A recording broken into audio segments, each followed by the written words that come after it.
भगवान शंकर का अगर देखें तो भगवान शंकर ने, आदि गुरु शंकर ने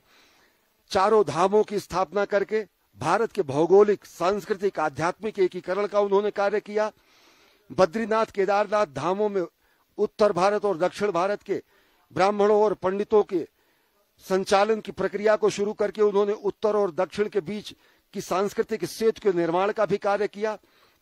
देश के सांस्कृतिक और आध्यात्मिक एकीकरण और भौगोलिक सीमा का चिन्हांकन और रूपांकन भी आद्य गुरु शंकराचार्य ने किया। और यही आदि गुरु शंकराचार्य की कर्मस्थली रही, तपस्थली रही और महासमाधि स्थली भी रही। इस समय प्रधानमंत्री नरेंद्र मोदी भगवान आदि गुरु शंकराचार्य जी की समाधि स्थली पर पहुंचे हैं, उन्हें पुष्पांजलि अर्पित करने के लिए।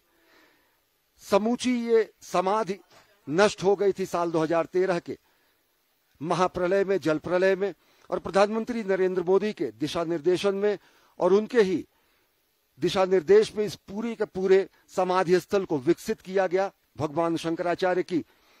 प्रतिमा का अनावरण इससे पहले नवंबर 2021 में जब प्रधानमंत्री नरेंद्र मोदी आए थे तो उन्होंने उसका लोकार्पण किया, शिवार्पण किया, विश्वार्पण किया। और अब आदि गुरु शंकराचार्य की उस समाधि स्थली के पुनरुज्जीवन के बाद, पुनर्स्थापना के बाद प्रधानमंत्री नरेंद्र मोदी पहुंचे हैं आदि गुरु शंकराचार्य के समाधि स्थली में पुष्पांजलि अर्पित करने के लिए।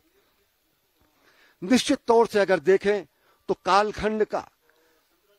सनातन संस्कृति का कालखंड उन पलों का, उन क्षणों का भी, उन वर्षों का भी, उन शताब्दियों का भी गवाह रहा जब हमारी संस्कृति ही यहां से, सनातन संस्कृति समाप्त होने के कगार पर थी। लेकिन भगवान शंकर, आदि गुरु शंकराचार्य की महान कृपा और उनके शंकर दिग्विजय के द्वारा पुनर्स्थापना की गई सनातन संस्कृति की और भारत भारतीय पूरे सनातन संस्कृति की पुनर्स्थापना का श्रेय आदि गुरु शंकराचार्य को जाता है, जिन्होंने शंकर दिग्विजय के जरिए चारों मठों की स्थापना करके न केवल भारत की आध्यात्मिक, सांस्कृतिक, भौगोलिक सीमा का चिन्हांकन किया, बल्कि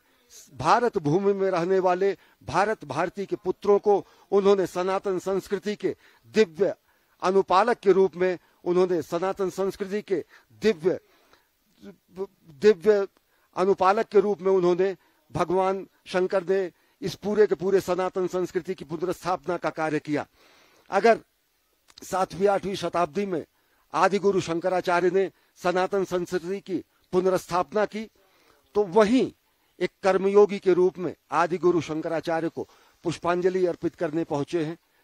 प्रधानमंत्री नरेंद्र मोदी, और पवित्र जल को अपनी आंखों से लगाकर वो अपने उस संकल्प को और ज्यादा मजबूत कर रहे हैं जो राष्ट्र निर्माण के और जगत गुरु भारत की संकल्पना को साकार करते हैं। जगत गुरु शंकराचार्य ने अगर सनातन संस्कृति के सभी दिव्य स्तंभों की पुनर्स्थापना की, तो प्रधानमंत्री नरेंद्र मोदी ने इस अपने 8 वर्ष के कार्यकाल में सनातन संस्कृति और भारत भारतीयता के अनेक प्रकाश स्तंभों को भी पुनर्स्थापित किया, उनका कायांतरण किया। चाहे वो सोमनाथ के मंदिर के विस्तार की बात हो, चाहे वो भगवान श्री राम के जन्म स्थान पर दिव्य भव्य मंदिर के निर्माण की बात हो, चाहे काशी विश्वनाथ में मां गंगा को गंगाधर से मिलाने का पुनीत कार्य करने वाले काशी विश्वनाथ धाम के कॉरिडोर के शिवार्पण की बात हो, या फिर अभी चंद दिनों पहले महाकाल के दरबार में महाकाल कॉरिडोर के शिवार्पण की बात हो। अनेक ऐसे अद्भुत, दिव्य, चिरस्थायी और काल के कपाल पर अमिट हस्ताक्षर के रूप में किए गए ऐसे कार्य हैं जो सनातन संस्कृति को पुनर्स्थापित करते हैं, पुनर्व्याख्यायित करते हैं, सनातन संस्कृति को, भारत भारतीयता को विश्व के सामने नए रूप में, नए भारत के अभ्युदय के रूप में प्रतिष्ठित करते हैं। और ये पूरा श्रेय प्रधानमंत्री नरेंद्र मोदी को जाता है कि अगर 7वीं 8वीं शताब्दी में ये कहना अतिशयोक्ति न होगी कि अगर 7वीं 8वीं शताब्दी में आदि गुरु शंकराचार्य ने सनातन संस्कृति के पुनर्स्थापना का कार्य किया शंकर दिग्विजय के जरिए, तो प्रधानमंत्री नरेंद्र मोदी सांस्कृतिक जय यात्रा के जरिए देश के समस्त भारत भारतीयता के प्रतीकों, सनातन संस्कृति के प्रतीकों को दिव्य आध्यात्मिक और दिव्य धार्मिक और दिव्य भारत भारतीयता के प्रकाश स्तंभ के रूप में विस्तारित कर रहे हैं, उनका निर्माण कर रहे हैं। आज पूरी दुनिया ये देख रही है कि किस तरीके से नए भारत का अभ्युदय हो रहा है। आज पूरी दुनिया देख रही है कि किस तरीके से संकल्प की सिद्धि हो रही है। आज पूरी दुनिया देख रही है कि वो भारत जो कि वसुधैव कुटुंबकम की बात करता है, वो भारत जो कि सर्वे भवन्तु सुखिनः सर्वे सन्तु निरामयः की बात करता है, वो भारत जो कि लोगों के कल्याण की बात करता है, वो भारत जो कि धर्म की जय हो, अधर्म का नाश हो, प्राणियों में सद्भावना हो, विश्व का कल्याण हो, ये कामना करता है, वो भारत किस तरीके से नए भारत के रूप में पूरी दुनिया के सामने उसका अभ्युदय हो रहा है। चाहे आत्मनिर्भर भारत की संकल्पना को साकार करने की निष्ठा हो या फिर जगत गुरु भारत को विश्व के पटल पर स्थापित करने की कामना, प्रधानमंत्री नरेंद्र मोदी प्राण प्रण से अपने सभी संकल्पों की सिद्धि में जुटे रहते हैं। और इन्हीं संकल्पों को और दृढ़ता मिलती है जब प्रधानमंत्री नरेंद्र मोदी पहुंचते हैं ऐसे धाम में, जो दिव्य धाम, जहां पर उन्होंने अपने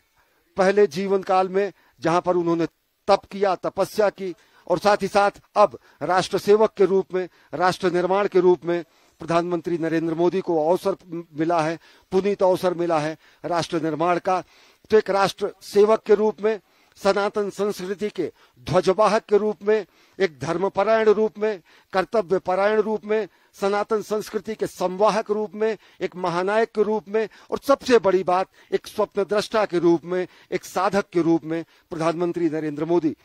आदि योगी के इस पवित्र धाम में पहुंचे हैं। और देख रहे हैं कि किस तरीके से 2013 की विभीषिका के बाद इस पवित्र धाम का रूपांतरण हुआ है, कायांतरण हुआ है, पुनर्निर्माण हुआ है, पुनर्विस्तार हुआ है। अगर देखें तो अब तक के पहले फेज की जो परियोजनाएं हैं उनमें प्रधानमंत्री नरेंद्र मोदी के कुशल निर्देशन में केदारनाथ धाम में पहले फेज के काम पूरे हो